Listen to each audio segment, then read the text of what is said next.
Hello students, this is BSI academy classes. एक बार आप सभी का फिर से बीएसआई एकेडमी के इस ऑनलाइन प्लेटफॉर्म पर स्वागत करता हूं। तो कैसी लग रही है फाइनली जो हमारी छोटी सी सीरीज, जो हम रोज हमारे जो प्रीवियस ईयर्स के क्वेश्चंस पेपर्स में जो क्वेश्चंस यहाँ पर आ रहे हैं उनको डे बाय डे सॉल्व करते चल रहे हैं और थोड़े टाइम में बहुत जल्द आप पे एक बड़ा बंच, एक गुत्था बन के तैयार हो जाएगा क्वेश्चंस का। और लगभग 3 से 4 पेपर्स को सॉल्व करने के बाद, एनालाइज करने के बाद आपको बहुत बेहतरीन तरीके से और बहुत ही बढ़िया अप्रोच के साथ ये समझ आ जाएगा कि यहां से किस पैटर्न पे यहां पर एनटीए जो है, लाइब्रेरी एंड इंफॉर्मेशन साइंस जो हमारा सब्जेक्ट है, वहां पे किस पैटर्न से वो क्वेश्चन पूछता है। ठीक है, तो 77 लगभग हमने क्वेश्चन यहां पर सॉल्व कर लिए थे। आज का जो क्वेश्चन है, हम उस क्वेश्चन सीरीज के पैटर्न में आगे चलने वाले हैं और 78 क्वेश्चन हम डिस्कस करेंगे। ठीक है, एक छोटी सी जानकारी और दे दूं, अगर आपको कोई और जानकारी चाहिए तो आप हमारे कोर्सेज से जुड़ सकते हैं और कोर्सेज में हमारी सारी पूरे डिटेल्ड डिस्क्रिप्शन, सारे सब्जेक्ट्स को बहुत बेहतरीन तरीके से यहां पर पढ़ाया हुआ है। और मेनली ये मद्देनजर ये ध्यान रखा गया है वहां पर कि एग्जाम का जो पैटर्न है वो पैटर्न कैसा होता है।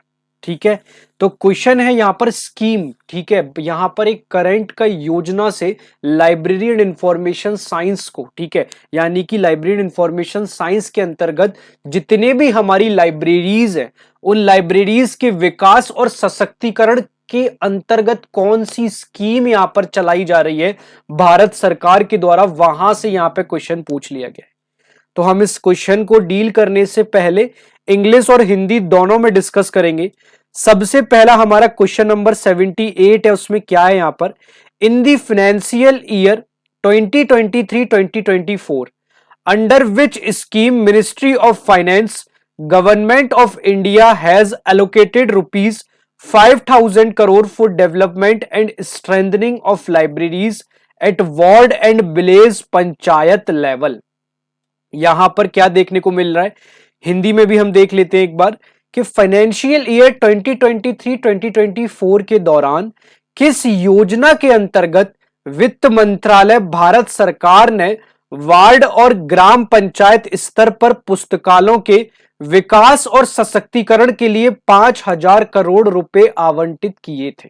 ठीक है, बताओ कि कौन सी योजना के अंतर्गत यहां पर भारत सरकार ने वार्ड, जितने भी हमारे जो रूरल एरियाज में जो वार्ड होते हैं और ग्राम पंचायत होते हैं, उस लेवल पर, ब्लॉक लेवल पर पुस्तकालय, जितने भी लाइब्रेरीज हैं, उनके विकास और उनको सशक्तिकरण के लिए 5,000 करोड़ रुपए जो है वो किस योजना के अंतर्गत आवंटित किए गए थे। यह जो है भारत सरकार की एक बहुत ही बढ़िया और बहुत ही सुव्यवस्थित योजना थी। ठीक है, तो इसका जो करेक्ट आंसर है ना, यहां पर इसका करेक्ट आंसर होगा कैपेक्स। ठीक है, क्या है इसका करेक्ट आंसर, कैपेक्स। ठीक है, फिर हम समझते हैं कैपेक्स क्या है, इस योजना के अंतर्गत क्या हुआ था। ठीक है, तो देखो कैपेक्स में ना भारत सरकार ने यहां पर बजट जो 2023-2024 में बुनियादी ढांचे के विकास के लिए, जो इसका बुनियादी ढांचा है, जितने भी लाइब्रेरीज जो हैं उनका स्ट्रक्चर डेवलपमेंट के लिए, ठीक है, उनका बुनियादी ढांचे के विकास के लिए यहां पर कैपेक्स के तहत एक बहुत बड़ी राशि का प्रावधान किया था, यानी कि लगभग 5,000 करोड़ रुपए का। ठीक है, इसमें उन्होंने जितने भी यहां पर जो वार्ड्स हैं, ठीक है, जितने भी यहां पर वार्ड्स हैं और वार्ड्स के साथ साथ जितने भी यहां पर ग्राम पंचायत जो हैं, वार्ड्स है, वार्ड्स के साथ साथ जो ग्राम पंचायत जो है, ठीक है, क्या क्या, एक हो गया वार्ड्स, एक हो गया ग्राम पंचायत, इन दोनों स्तर पर यहां पर डिजिटल और भौतिक पुस्तकालयों के, ठीक है, यहां पर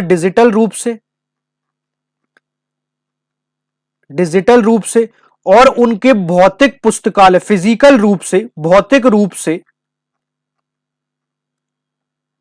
रूप से लाइब्रेरीज के निर्माण पर, भौतिक रूप से यहां पर लाइब्रेरीज के निर्माण पर विशेष जोर दिया गया था।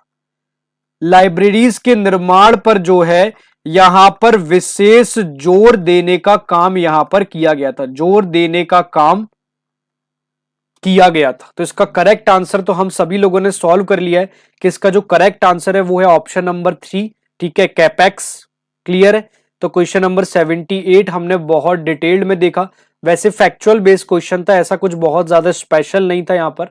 ठीक है, तो ध्यान रखना कैपेक्स और जो करंट में जितने भी हमारी स्कीम्स आ रही है वो स्कीम्स भी हम ऐसी जनरेट कर लेंगे कि वहां पर कहां पे किन लाइब्रेरीज के डेवलपमेंट के लिए फंडिंग वगैरह रेज जो करने का काम किया जा रहा है वो भारत सरकार या फिर राज्य स्तर पर, लेकिन मेनली हमें यहां पर भारत राष्ट्रीय स्तर पर ध्यान देने की जरूरत है। तो राष्ट्रीय स्तर पर यहां पर क्या है वो चीजें हम बहुत अच्छे से देख लेंगे।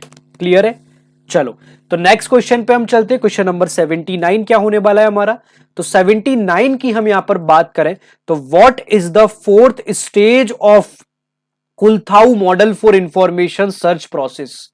अगर कुलथाऊ मॉडल की आप यहां पर बात करोगे तो हमारे सिलेबस में डायरेक्टली मैंने आप लोगों को ये यहां पर क्वेश्चन बहुत अच्छे से पूरा मॉडल में, इसमें कितने प्रक्रिया मॉडल में कितने चरण होते हैं, बहुत बेहतरीन तरीके से हमारे कोर्सेज मॉड्यूल में पूरा डिटेल्ड बहुत अच्छे से मैंने इसको पढ़ाया था और डायरेक्ट क्वेश्चन देखने को मिला है। जब मेहनत करता है कोई भी यहां पर शिक्षक और डायरेक्टली यहां पर प्रश्न देखने को मिल जाता है तो बहुत खुशी होती है। ठीक है, तो क्वेश्चन नंबर 79 आप सभी लोग इसका आंसर दो कि कोलथाऊ सूचना खोज प्रक्रिया मॉडल का यहां पर चौथा चरण कौन सा है।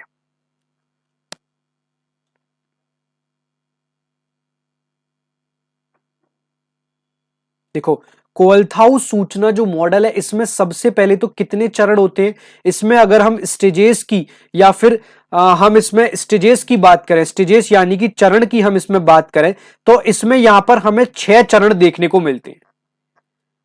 यहां पर हमें 6 चरण या फिर 6 स्टेजेस हमें देखने को मिलते हैं।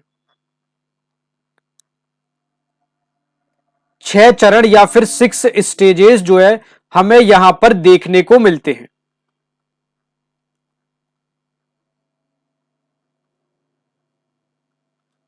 ठीक है, कितने चरण देखने को मिलते हैं, 6 चरण या फिर 6 स्टेजेस जो है वो हमें यहां पर देखने को मिलते हैं। ठीक है, अब इसके 6 चरण कौन कौन से होते हैं। सबसे पहला जो चरण है वो है शुरुआत यानी कि स्टार्टिंग।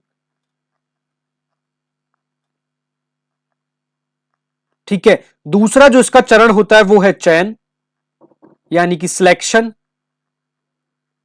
ठीक है, थर्ड जो इसका चरण है वो है यहां पर अन्वेषण।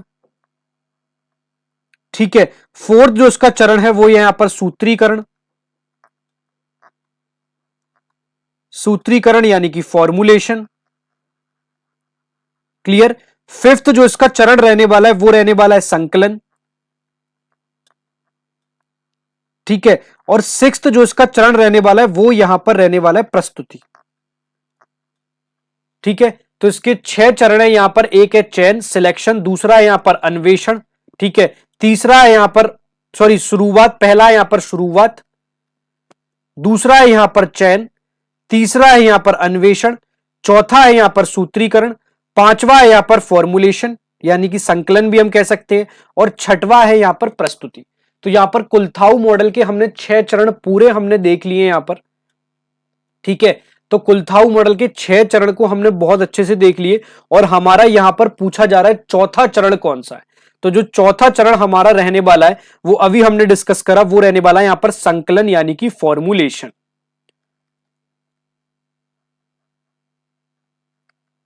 फॉर्मुलेशन कौन सा रहने वाला है, फॉर्मुलेशन। क्लियर। चलो, तो दो क्वेश्चन हमने अपने बढ़िया तरीके से डिस्कस कर लिए। क्वेश्चन नंबर 80 पे चलते हैं। यहां पर क्वेश्चन नंबर 80 जो है थोड़ा सा अच्छा पूछा गया है। ठीक है, the project under which D space CRIS was originally developed was funded by.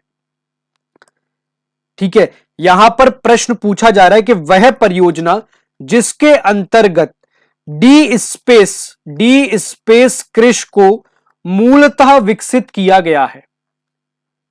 D space Chris को यहां पर मूलतः विकसित किया गया है। ठीक है, विकसित किया गया है, उसका वित्त पोषण या फंडेड किसके द्वारा किया गया है, बताओ।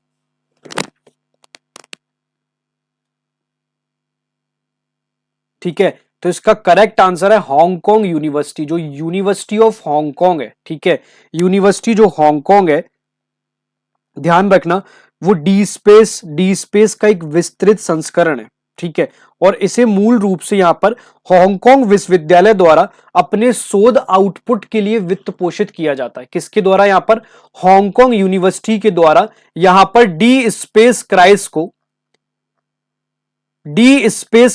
को फंडेड यहां पर किया जाता है। डी स्पेस क्राइस को यहां पर फंडेड किया जाता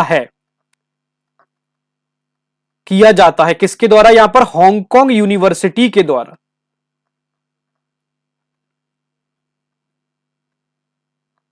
हांगकांग यूनिवर्सिटी के द्वारा, ठीक है, क्लियर है। चलो नेक्स्ट क्वेश्चन पे चलते हैं। अब हम नेक्स्ट क्वेश्चन यहां पर डिस्कस करने वाले हैं। देखो यहां पर हिंदी में भी एक बार हम देख लेते हैं कि ऐसी कौन सी परियोजना है जिसके अंतर्गत डी स्पेस क्रिश को मूलतः विकसित किया गया था, या फिर वित्त पोषण किसके द्वारा किया गया, यानी कि फंडेड यहां पर, ठीक है, क्या चीज यहां पर फंडेड जो है वो किसके द्वारा किया गया है? तो इसका जो करेक्ट आंसर होगा वो होगा हांगकांग विश्वविद्यालय। किसके द्वारा? यहां पर हांगकांग यूनिवर्सिटी के द्वारा, हांगकांग यूनिवर्सिटी के द्वारा।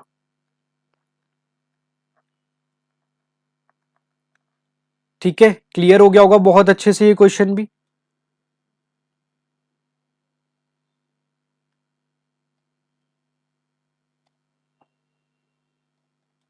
चलो आगे चलें हम लोग। चलो क्वेश्चन नंबर 81 पे चलते हैं। यहां पर क्वेश्चन नंबर 81 आपसे क्या पूछा जा रहा है? तो क्वेश्चन नंबर 81 यहां पर है कि what is the annual subscription amount of journal of Indian library association for its individual online subscription. एक बार हिंदी में रीड कर लेते हैं, ठीक है। Journal of Indian library association के व्यक्तिगत ऑनलाइन सब्सक्रिप्शन के लिए वार्षिक सब्सक्रिप्शन धनराशि क्या है? ठीक है, यहां पर जो JOALA है, क्या चीज? JOALA है जो यहां पर, यानी कि journal of Indian librarian association जो है, क्या चीज? यहां पर जो है journal of Indian librarian association जो है, यहां पर journal of Indian librarian association जो यहां पर हमारा होने वाला है, उसके अंतर्गत व्यक्तिगत ऑनलाइन सब्सक्रिप्शन के लिए, यहां पर इसके ऑनलाइन सब्सक्रिप्शन के लिए एनुअल सब्सक्रिप्शन धनराशि क्या, यानी कि आप उसके मेंबरशिप बनने के लिए आपको उसकी कितनी धनराशि यहां पर चुकानी होगी? What is the annual subscription amount of journal of Indian library association for its individual online subscription? क्या वो 1000 रुपए है, 2000 रुपए है, 2500 रुपए है, 3000 रुपए है?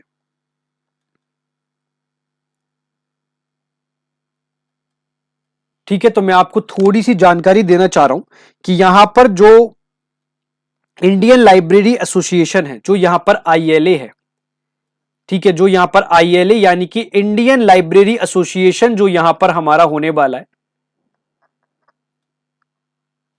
इंडियन लाइब्रेरी एसोसिएशन जो हमारा यहां पर होने वाला है, क्या चीज हमारा यहां पर इंडियन लाइब्रेरी एसोसिएशन जो हमारा यहां पर होने वाला है, ठीक है, उसके लिए वो अपने मेंबर्स को और नॉन मेंबर्स को, यानी कि अपने सदस्यों को, अपने मेंबर्स या फिर नॉन मेंबर्स, ठीक है, या तो आप उसके मेंबर हो या नॉन मेंबर हो, यानी कि आप उसके सदस्य हो सकते हो, क्लियर, या फिर आप उसके गैर सदस्य कहलाने योग्य हो सकते हो।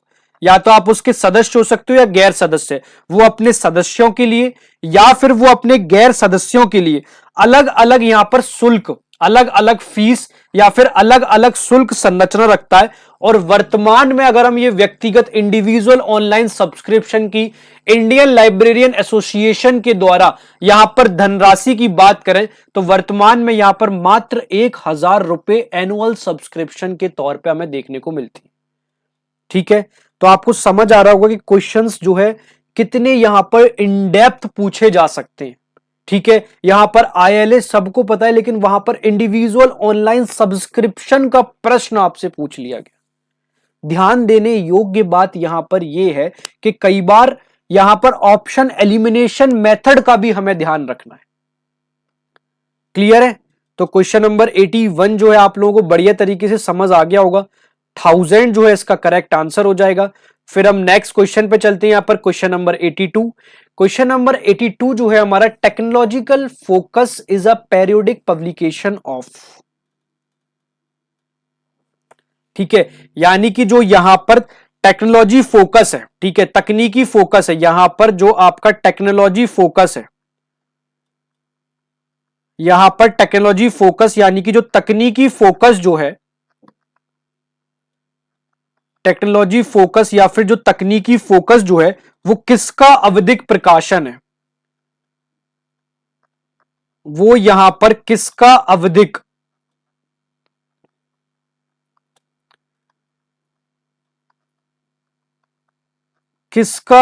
प्रकाशन है। ठीक है, यानी कि टेक्नोलॉजिकल फोकस जो है वो किसका पेरियोडिक पब्लिकेशन है। आसान सा प्रश्न है, आप सभी लोग आंसर दे दोगे।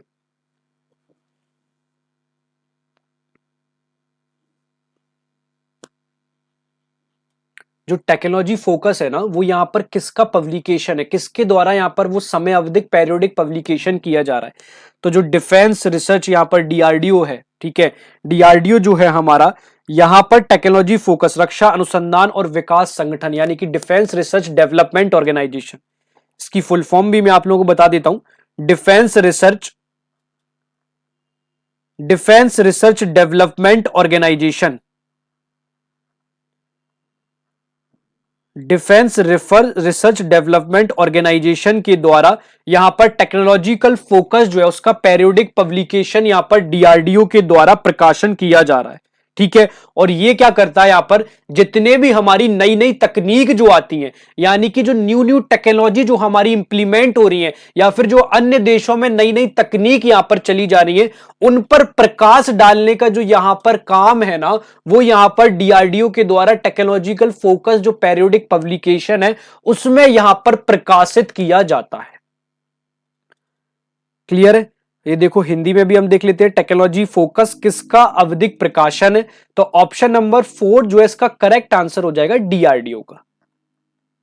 होपफुली आपको बढ़िया तरीके से समझ आया होगा। ठीक है, नेक्स्ट क्वेश्चन हम डिस्कस करते हैं। क्वेश्चन नंबर 83 क्या है हमारा? ठीक है, क्वेश्चन नंबर 83 कह रहा है, इन चेन प्रोसीजर यानी कि श्रृंखला प्रक्रिया में, in chain procedure the link which does not represent a subject with definite name is known as link. एक बार हिंदी में मैं आप लोगों को और समझा देता हूं। यहां पर श्रृंखला प्रक्रिया में जो लिंक विषय, ठीक है, जो लिंक विषय को स्पष्ट रूप से निरूपित नहीं करती है, लिखा गया है विच डज नॉट रिप्रेजेंट।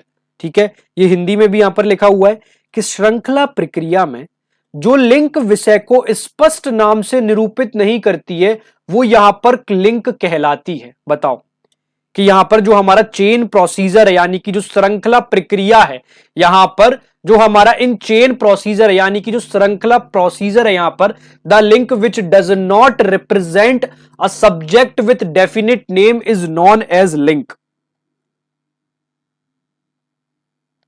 ठीक है, तो इसका करेक्ट आंसर हो जाएगा फॉल्स लिंक। ठीक है, कौन सी लिंक यहां पर? False link. ठीक है, अभी हम इसको समझने की प्रयास करते हैं कि फॉल्स लिंक में क्या होता है, किस तरीके से ये काम करती है। क्लियर है ना? चलो, तो सबसे पहले जो फॉल्स लिंक है, जिन्होंने हमारे फादर ऑफ लाइब्रेरियन साइंस जो हमारे एसआर रंगनाथन है, जिन्होंने 5 लॉज दिए थे, वहां से ये एक ही पेपर में अगर आप ध्यान से देखोगे तीसरा प्रश्न उनसे पूछा गया है। तो एसआर रंगनाथन जो थे, एसआर रंगनाथन साहब या वैज्ञानिक साहब जो हमारे थे, ठीक है, मान लो हमारे सगे संबंधी थे, क्योंकि हमारा लाइब्रेरियन से नाता पढ़ने वाला है तो यहां पर एसआर रंगनाथन साहब से भी पड़ेगा। तो जो हमारे एसआर रंगनाथन थे, उनकी श्रृंखला प्रक्रिया में जो उनकी यहां पर चेन प्रोसीजर होती है, उनकी यहां पर जो चेन प्रोसीजर या फिर जो उनकी श्रृंखला प्रक्रिया है, उनकी चेन प्रोसीजर कह सकते हैं, उनकी श्रृंखला प्रक्रिया में यहां पर जो है 4 प्रकार की लिंक होती है। यहां पर जो है 4 प्रकार की लिंक होती है। कितने प्रकार की लिंक होती है? 4 प्रकार की यहां पर लिंक होती है। ठीक है, और फॉल्स लिंक जो है यहां पर, ठीक है, कौन सी लिंक यहां पर? False link. जो फॉल्स लिंक जो यहां पर है, जो यहां पर किसी भी विषय के नाम का प्रतिनिधित्व नहीं करने का काम करती है। तो इसका करेक्ट आंसर कौन सा हो जाएगा? Option number 3 false link.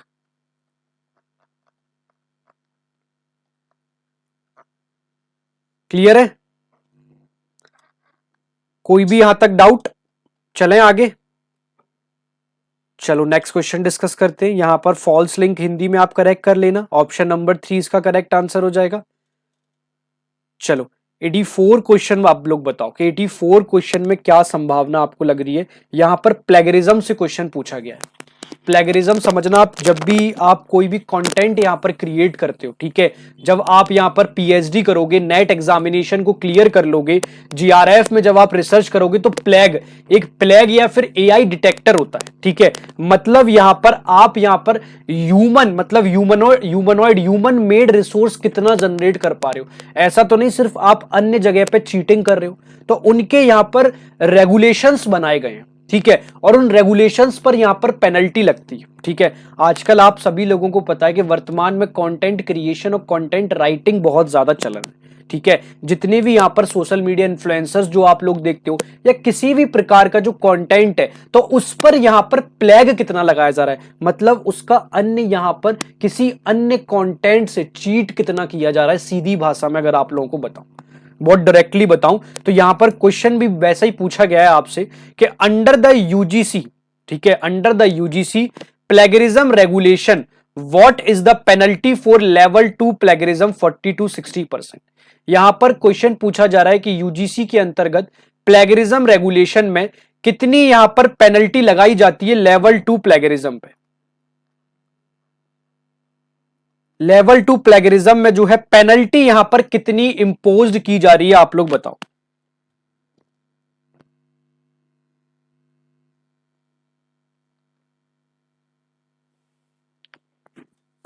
ठीक है, तो ध्यान रखना जब भी आप लोग यहां पर रिसर्च वगैरह करने के बाद जाओगे तो प्लेग वगैरह मत लगाना, क्योंकि यहां पर यूजीसी के रेगुलेशंस के तहत यहां पर विद्यार्थियों को 1 वर्ष के लिए डीबार कर दिया जाता है। 1 ईयर के लिए यहां पर डीबार कर दिया जाता है। 1 ईयर के लिए डीबार कर दिया जाता है। ध्यान देना, जहां बैठे हो याद रखना, क्योंकि ये क्वेश्चन फ्रीक्वेंटली आस्क्ड क्वेश्चन है कि 1 ईयर के लिए यहां पर डीबार कर दिया जाता है। जो भी उनकी स्क्रिप्ट होती है, उस स्क्रिप्ट प्रस्तुति पर, जो भी उनकी यहां पर स्क्रिप्ट होती है, उस स्क्रिप्ट प्रस्तुति पर कंप्लीटली रोक लगा दी जाती है। उस स्क्रिप्ट प्रस्तुति पर ना दोस्तों, यहां पर कंप्लीटली रोक लगा दी जाती है। उस स्क्रिप्ट प्रस्तुति पर यहां पर कंप्लीटली रोक लगा दी जाती है। बहुत अच्छे से ध्यान रखना, ठीक है। तो यूजीसी का ये जो रेगुलेशन है, ये 2018 में आया था।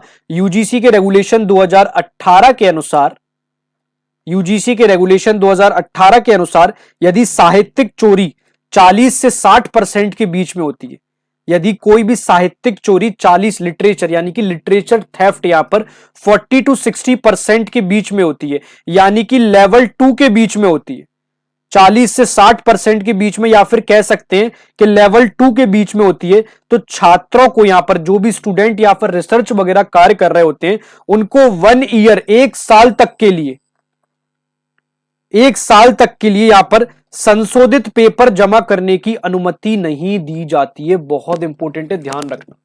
तो इसका करेक्ट आंसर क्या होगा? Debarring the student from submitting a revised script for 1 year, ठीक है। विद्यार्थी पर 1 वर्ष के लिए संशोधित स्क्रिप्ट प्रस्तुत पर रोक लगाने का यहां पर इसके द्वारा किया जाता है। मोस्ट इंपोर्टेंट क्वेश्चन है, ठीक है, मोस्ट इंपोर्टेंट है, ध्यान रखना। क्वेश्चन नंबर 85 डिस्कस कर लेते हैं, ठीक है। क्वेश्चन नंबर 85 हमारा क्या है? Entropy is a measure of, ये क्वेश्चन भी मैंने आप लोगों को कई बार सॉल्व कराया है। एंट्रोपी को उत्क्रम माप भी हम कहते हैं, हिंदी में क्या कहते हैं इसको? उत्क्रम माप, ठीक है। एक बार हिंदी मीडियम्स के लिए, हिंदी मीडियम में भी हम देख लेते हैं। देखो यहां पर दिया हुआ है, उत्क्रम माप एंट्रोपी का मापन मापनी है। उत्क्रम माप यानी कि एंट्रोपी का मापन यहां पर मापनी है। किसके द्वारा एंट्रोपी को मेजर किया जाता है?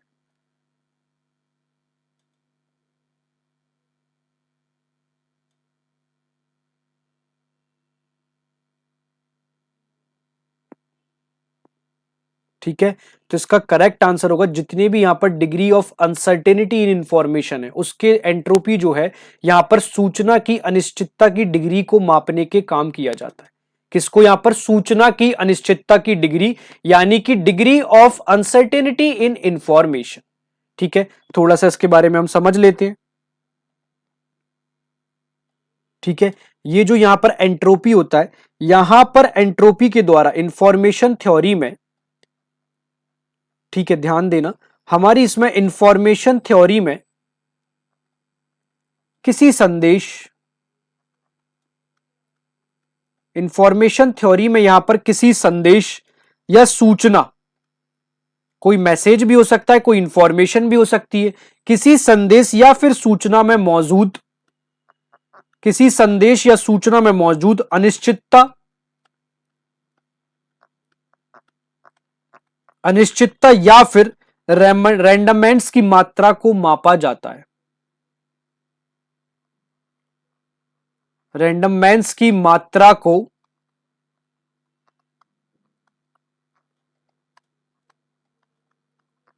यहां पर मापा जाता है। क्लियर है? तो इसका करेक्ट आंसर क्या हो जाएगा? डिग्री ऑफ अनसर्टेनिटी इंफॉर्मेशन, यानी कि सूचना की अनिश्चितता की डिग्री। चलें आगे, क्वेश्चन नंबर 86 डिस्कस करें कि in modern library environment CAS is increasingly integrated with, है अच्छा क्वेश्चन, कि यहां पर आधुनिक पुस्तकालयों परिवेशों में सीएसएस तेजी से किसके साथ यहां पर एकीकृत होता है?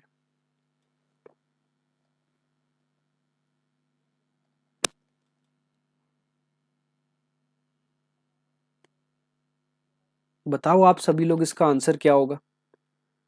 ये इतनी बढ़िया सीरीज है ना, आप लोगों के लिए एक बात और मैं बताऊं, अगर आप इस सीरीज को कंटिन्यू लगभग 10 से 15 दिन में हम ऐसे ही पूरे लगभग 4 से 5 साल के प्रीवियस ईयर से क्वेश्चन पेपर सेट कर लेंगे, उन 4 से 5 साल में ना बहुत बढ़िया तरीके से आपको इसका पैटर्न, कहते हैं ना कि भाई मैंने तो एग्जाम निकालने का पैटर्न पूरा डिकोड कर दिया है।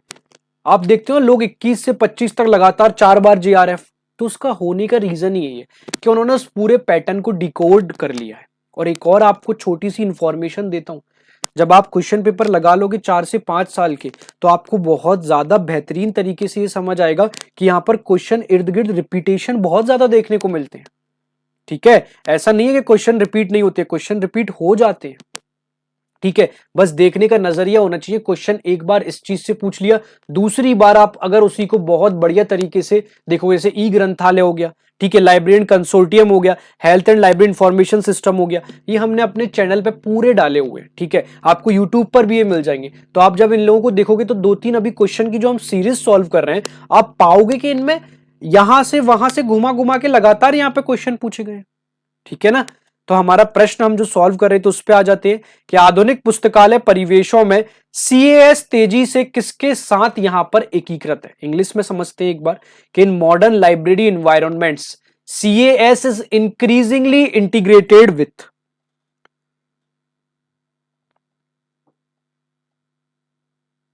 ठीक है, होता क्या है, देखो आजकल क्या हो रहा है, आजकल मैं आपको पूरा लिख के बताता हूं, आजकल जितने भी हमारी पुस्तकालय लाइब्रेरीज जो हैं, आजकल जितने भी हमारी यहां पर लाइब्रेरीज या फिर जो पुस्तकालय है, आजकल लाइब्रेरीज या जितनी भी हमारी यहां पर पुस्तकालय जो हैं, उन पुस्तकालय में नई जानकारी, जितने भी हमारी न्यू इंफॉर्मेशन है, यहां पर नई जानकारी, जितने भी हमारी यहां पर न्यू इंफॉर्मेशन जो है, उस न्यू इंफॉर्मेशन को अपडेट करने के लिए, ठीक है, उस न्यू इंफॉर्मेशन को यहां पर अपडेट करने के लिए, उस न्यू इंफॉर्मेशन को यहां पर अपडेट करने के लिए, ठीक है, उस न्यू इंफॉर्मेशन को अपडेट करने के लिए सीएएस के द्वारा आरएसएस फीड्स का उपयोग करते हैं। किस चीज का उपयोग करते हैं?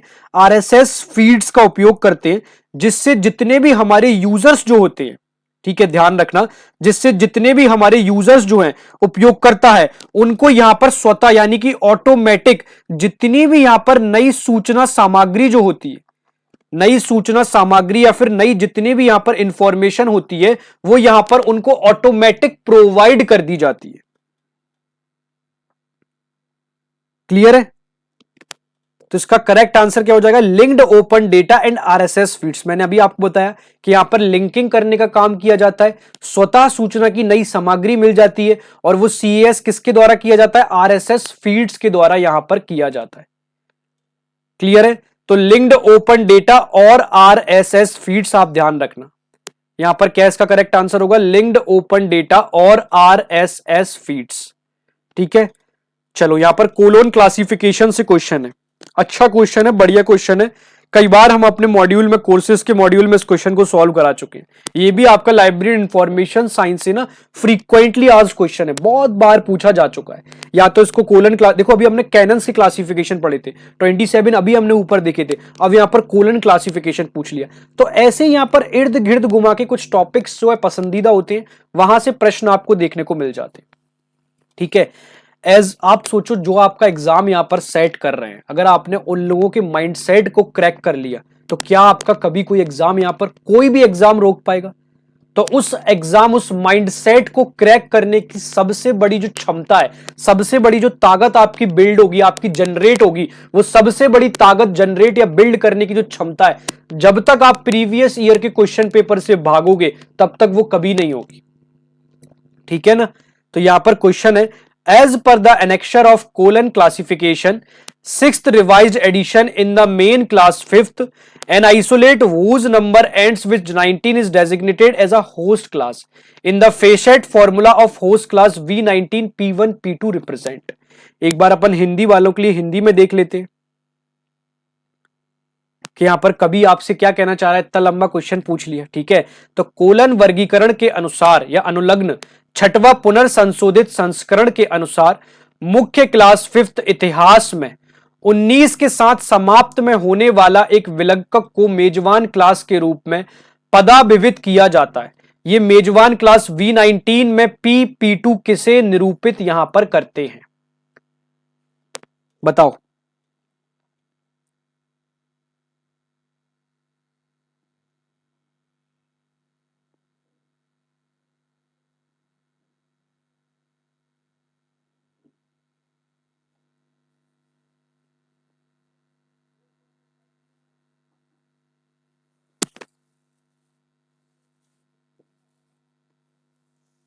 ठीक है, तो इसका जो करेक्ट आंसर है वो है यहां पर PGD। ठीक है, P2 परिगणन और SD। ठीक है, अब ये कैसे होगा थोड़ा सा आप लोगों को समझ नहीं आएगा, जब आप पूरा क्लासिफिकेशन देखोगे तब ये बेहतरीन तरीके से समझ आएगा। वो हमारे कोर्सेज से पूरा मैंने पढ़ाया हुआ है बढ़िया तरीके से, लेकिन फिर भी मैं आपको इसका शॉर्ट इंट्रोडक्शन यहां पर दे देता हूं। यहां पर जो P है, ठीक है, वो यहां पर ज्योग्राफिकल यानी कि भौगोलिक प्रभाग को यहां पर बता रहा है। ज्योग्राफिकल या फिर भौगोलिक प्रभाग को यहां पर बता रहा है, भौगोलिक प्रभाग को निरूपित कर रहा है। ठीक है, और जो यहां पर SD है वो SD यहां पर काल प्रभाग को बता रहा है। ठीक है, यानी कि जो एक प्रकार का कोलोन वर्गीकरण का जो इतिहास है उसे यहां पर PGD या P2 किस किस को बताने का यहां पर काम कर रहा है, सिर्फ आपसे इतना पूछा गया है।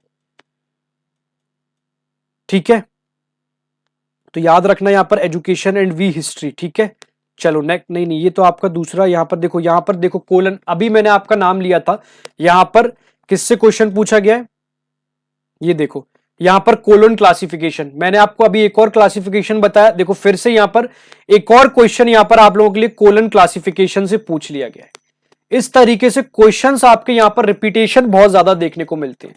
क्वेश्चन क्या पूछा जा रहा है कि as per the annexure of colon classification 6th revised edition in which main class the concept of telescoped facet was introduced bye.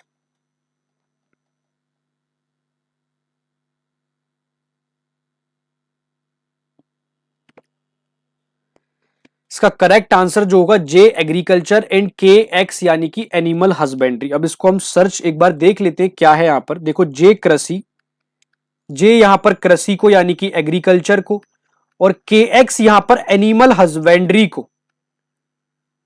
किस चीज को यहां पर? एनिमल हस्बेंड्री को बता रहा है। ठीक है, क्लियर है। डॉक्टर रंगनाथन ने यहां पर डॉक्टर रंगनाथन ने यहां पर कोलन वर्गीकरण में, ठीक है, जो हमारा कोलन क्लासिफिकेशन है, उस कोलोन क्लासिफिकेशन में डॉक्टर रंगनाथन ने यहां पर टेलीस्कोपिंग की अवधारणा हमें दी थी। किस चीज की अवधारणा दी थी? तो यहां पर टेलीस्कोपिंग की अवधारणा जो है उन्होंने यहां पर हमें प्रस्तुत की थी। ठीक है, और इसका उपयोग तब किया जाता है जब एक एरे यानी कि एक ही सारणी के अंतर्गत विभिन्न स्तरों के, अलग अलग स्तरों के वर्ग को यहां पर दिखाया जाता है, तब इसका यहां पर प्रयोग किया जाता है। और इसकी जो मुख्य क्लास है वो दो मुख्य क्लास है, यानी कि जे, जिसे हम एग्रीकल्चर कहते हैं, ठीक है, और दूसरा यहां पर के एक्स, जिसे हम एनिमल हस्बेंड्री कहते हैं। तो ये दोनों आप लोगों के लिए बहुत इंपॉर्टेंट है, बहुत अच्छे से याद रखना। क्वेश्चन नंबर 88 भी मैंने आप लोगों के लिए बता दिया है, ठीक है। चलें आगे। तो कोलोन वर्गीकरण के अनुलग्नक छठवां पुनर्संशोधित संस्करण के अनुसार किन मुख्य क्लासेस में दूरदर्शी आमुखिया टेलीस्कोप फेसेट प्रारंभ की गई थी, ठीक है। तो जे कृषि और के एक्स पशुपालन, आप लोग याद रखना बहुत अच्छे तरीके से, ठीक है। चलो क्वेश्चन नंबर 89 डिस्कस करते हैं, जो कि थोड़ा सा एक सरल प्रश्न है यहां पर, ठीक है। Is an AI powered app by Google that assist user with low और no vision by identifying food labels, images, text and currency, ठीक है। एक बार हिंदी में देख लेते हैं कि एक गूगल द्वारा संचालित AI समर्थित ऐप है जो यहां पर भोजन लेवलों, छवियों, ग्रंथ, पाठ और मुद्रा आदि की पहचान करके कम दृष्टि वाले अथवा दृष्टिहीन प्रयोक्ताओं की सहायता यहां पर करता है,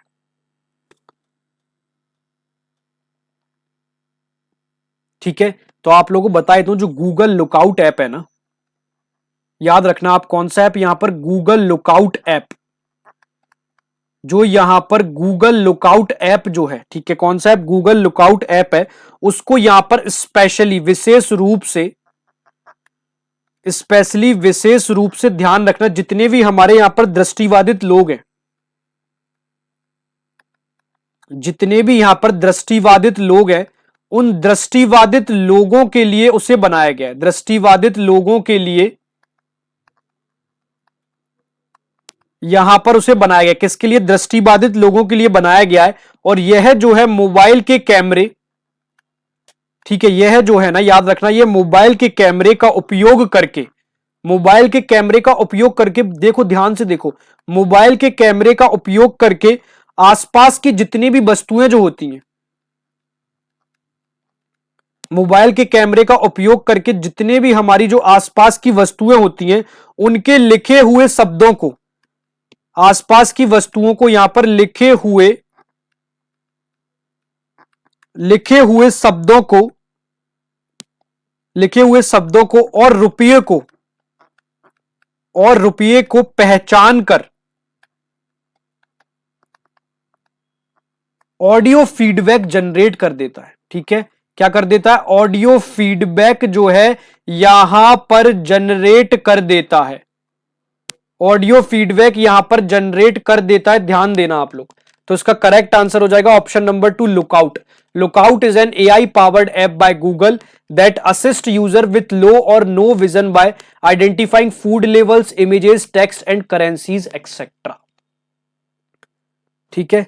चले तो क्वेश्चन नंबर 90 डिस्कस करते हैं। आज का क्वेश्चन हम यहां तक एंड करते हैं, ठीक है। लास्ट क्वेश्चन देते हैं, फिर आगे क्वेश्चन में अपन लोग कल डिस्कस करेंगे, ठीक है। तो क्वेश्चन नंबर 19 जो है, in the context of corporate libraries what does the term taxonomy refer to, ठीक है।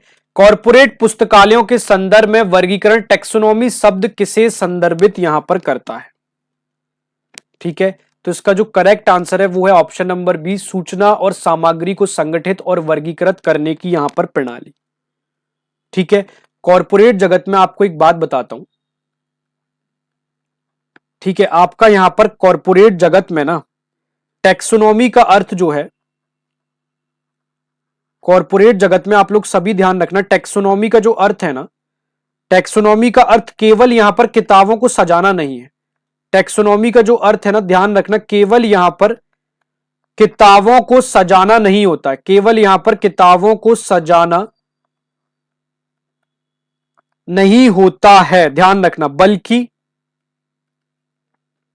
जितने भी हमारी यहां पर व्यावसायिक जो जानकारी है, जितने भी हमारी यहां पर व्यावसायिक जानकारी है, व्यावसायिक जानकारी हो गया, डेटा हो गया, और डिजिटल कंटेंट, जितना भी यहां पर हमारा डिजिटल कंटेंट जो है,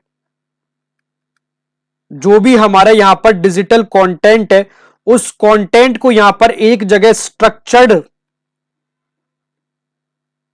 स्ट्रक्चर्ड तरीके से व्यवस्थित करना होता है, स्ट्रक्चर्ड तरीके से व्यवस्थित करना होता है, ताकि उसे यहां पर आसानी से उसकी पहचान या आइडेंटी या फिर पहचान की जा सके। ठीक है, क्लियर है यहां तक सभी को? सारे क्वेश्चन, सारे यहां पर जितने भी हमने करे, 2 से 3 दिन में हम यहां पर पूरा पेपर सॉल्व कर लेंगे। ठीक है, चलो तो all of you thank you, do your best in the examination. यहां पर जो अपना 2025 दिसंबर का एग्जाम है वो तो आपका 2 जनवरी 2026 में होने ही वाला है, तो बहुत ज्यादा समय तो उसके लिए है ही नहीं। ठीक है, जितना भी समय है कीमती है, मैंने आप लोगों को स्ट्रेटजी बहुत बढ़िया तरीके से शेयर यहां पर कर दी है। क्लियर है ना? तो चलो तब तक के लिए class, thank you, bye bye, take care.